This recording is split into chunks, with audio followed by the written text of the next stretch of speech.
Female 21. I've had a pretty crappy childhood.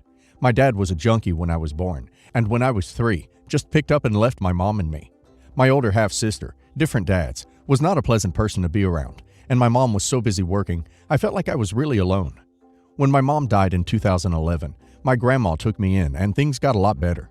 Don't get me wrong, I miss my mom every day, but my grandma provided a much healthier environment for me.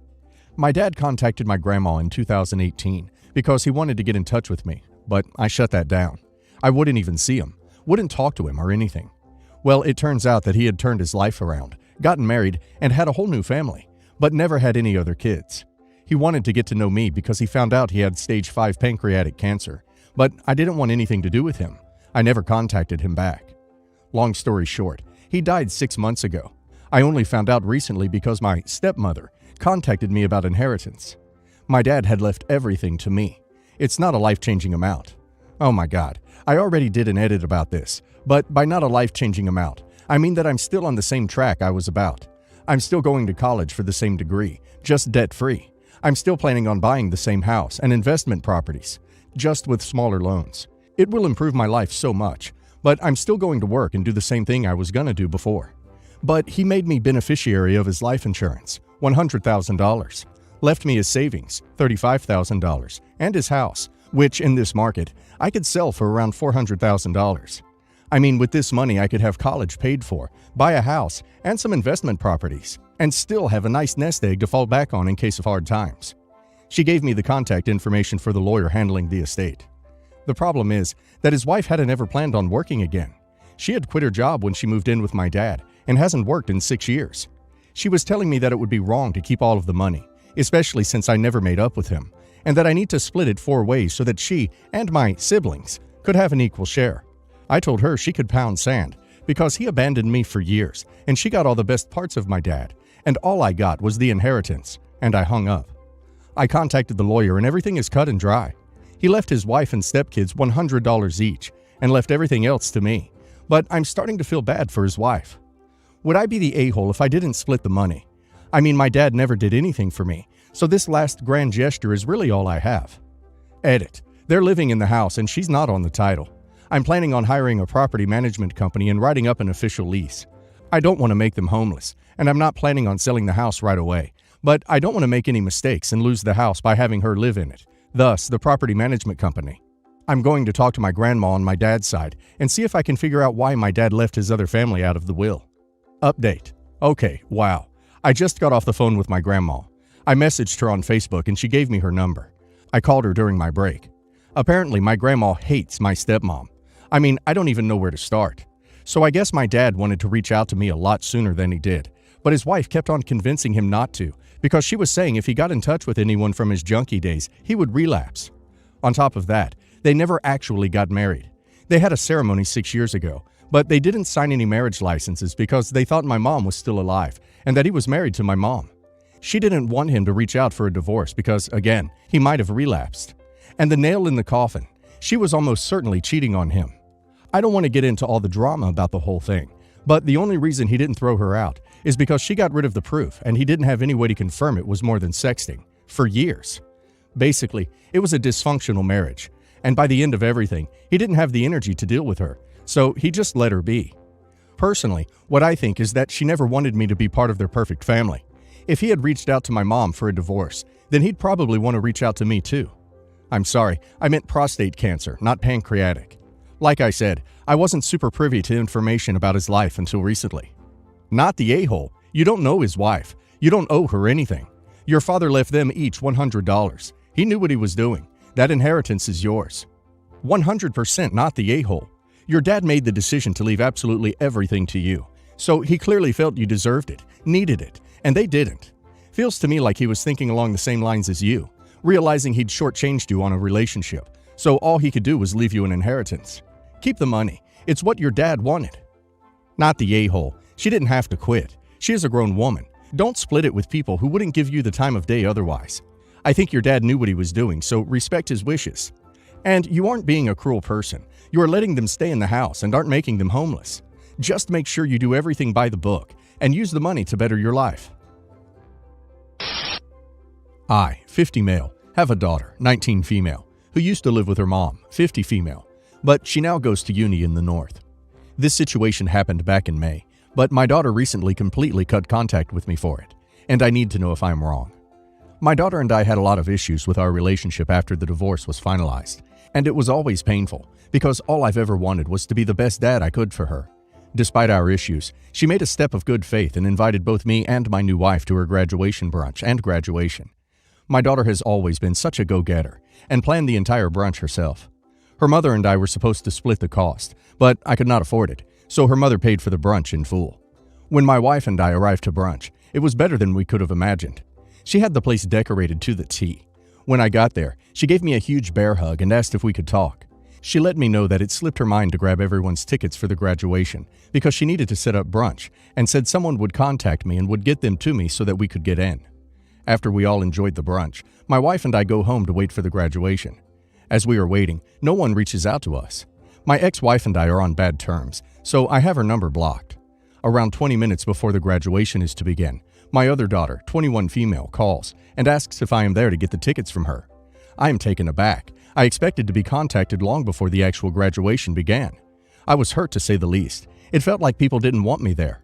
The graduation goes on and I couldn't even bring myself to watch it out of anger. I was so hurt that people would treat me this way. I congratulate my daughter the next day and she asks why I didn't go. I tell her my side of the story and she says it isn't enough of a reason to miss her big day. She has gone completely no contact since then, only reaching out to have a very fighty conversation with me, which ends in me saying she thinks I'm a horrible father and her agreeing. I really need guidance to try and get my relationship with my daughter back. Am I the a-hole? You're the a-hole. I know it started with a mix-up, but you could have still gone. Have you been to a graduation? Unless your daughter was one of the speakers or her last name is Aardvark, you would have gotten there in plenty of time to see her walk, even if you were a little late. Instead, you turned her big event into an opportunity for you to nurse your fragile ego. I'm confused. You knew when and where the graduation was, yes? And that you were invited, and that someone had your ticket. So why did you not show up? If you were nervous about heading over without knowing who you needed to meet up with to get your ticket, you could have just texted one of the many people who knew you would be there, including your other daughter, and asked, "Hey, do you know who has my ticket?" Not just decide you won't even bother exiting the front door, even though you committed to being there to celebrate with her, and every arrangement has been made for you to do so.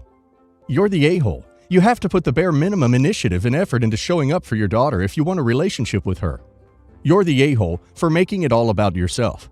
You hadn't heard from them. It's a busy day. You don't say anyone was rude or unwelcoming at the brunch, but you still assumed the worst and played the victim. It wouldn't have killed you to fire off a text message double-checking the plan. Instead, you sulked and missed a once-in-a-lifetime moment with your daughter. So, my grandparents on my dad's side, my parents are divorced, are really well off. And while I have cousins, they are all in their late 20s and early 30s, while I'm 17 and just graduated. My grandparents gave me a check as a gift with $2,000 in it, and I can do whatever I want with it. It is in my bank account along with all the money I made at my job, and I've barely touched any of that. Thank God my mom still pays for my phone, and I don't have to move out right away. When I was at my mom's, I live full-time with my mom and visit my dad regularly. She asked me what my grandparents got me, and when I told her, she was shocked. I have 3 step-siblings around my age at my mom's and have a little stepbrother at my dad's. My step-siblings are 14, 16, and the same age and grade as me at 17. Her grandparents on my mom's and dad's, my stepdad, side both chipped in and got her a total of $900.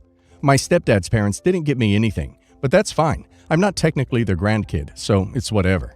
Me and my stepsister were talking, and she asked me what my grandparents got me, and I didn't want to hurt her feelings too bad, so I lowered the money to $1,200, so it doesn't look like I got so much more than her. She got a little bummed, but we both dropped the conversation, because there was no way it would have ended good. Her dad overheard our talk, and said once we were done, that it doesn't matter what we got, that we were all family, and the gifts don't mean anything. Me and her were both confused, cause we already dropped the topic, and didn't want to talk about it anymore.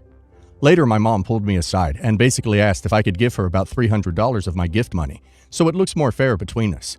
I flat out told her no, and that it's my money, and I'm not doing that. My mom got annoyed, but didn't push it. Am I the a-hole? Not the a-hole. I'm glad your mom didn't push it, but she's the a-hole for even asking. You each got gifts from your respective grandparents. They weren't equal, but oh well. That's how stepfamilies work. Don't feel guilty at all. Not the a-hole, and it was a gift from your grandparents, not hers. Her grandparents didn't give you anything. Your mom is out of line for asking. If she pushed the issue, then she'd be the a-hole. Not the a-hole. Your stepsister's grandparents didn't give you money, so there's no reason your grandparents' money needs to be distributed to your stepsister. Life isn't fair, and next time, don't tell her how much you got.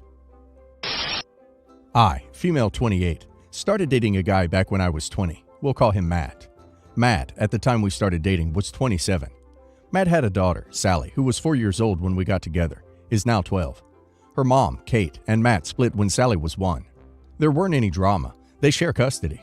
I wasn't fully on board with the step-parent thing when I was 20. I was very young. But when I met Sally, we kind of fell in love. Because my school days were very short, and with a lot of self-study, I'd often take her sick days, and I had plenty of time to play, so we bonded quite fast. Kate and I were on good terms. We weren't friends, but we respected each other, and I did my best to abide by her rules. Matt and I split after 3 years together. It was a tough decision, mostly because of Sally. Matt knew how much Sally and I loved each other, and we decided I should still stay in Sally's life. We had a lot less time, but I was thankful. As time progressed, I'd still see Sally at least once a month, being a sitter if her parents were out, and taking her out to play if she asked to see me. When I graduated, her and Matt were there along with my then fiancé, and when I got married to my now husband last year, she was the flower girl. She's a preteen now, and we've gotten closer, because she finds it awkward talking with her mom and dad about all the changes she's going through. I only talk to her about things I know her parents already discussed. She's always welcome at my house, has a key. Kate and I don't really have any contact. I only talk to her when I'm at Sally's or Matt's birthdays. As always, she's not interested in me. I'm pregnant with my first. I decided to tell Sally and Matt last weekend. Sally was really excited, but afterwards, she's been distant in answering my texts. Yesterday, I asked her if she wanted to come to my house. She agreed, and I asked what was wrong. She didn't want to say at first, but then said that she was just sad I was going to have a baby. She always wanted a baby sister and never had one. I understood she was also scared she and I wouldn't be the same. I hugged her and said she would always be my first baby, and that she was still as welcome as she'd always been, and my baby would love to have a big sister. She was really happy. Matt called me and asked about my conversation with Sally. I told him the truth.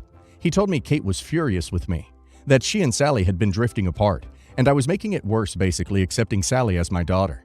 Sally had gotten really mad at her mom for being angry and has moved to her dad's temporarily. My husband says he understands my view, but that I have to remember Sally has a mother, who might feel she has competition now that Sally is in the phase of her life that she is.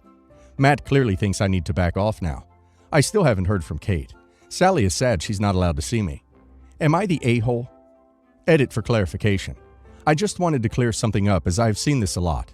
I didn't see Sally once a month. I saw her at least once a month, especially since she grew a bit older. It's been more weekly. And during summer breaks, we go hiking for days together. Once she stayed with me for 2 weeks while both her parents were on vacation. I still haven't heard from Kate. I appreciate all your advice. I'll update when something happens.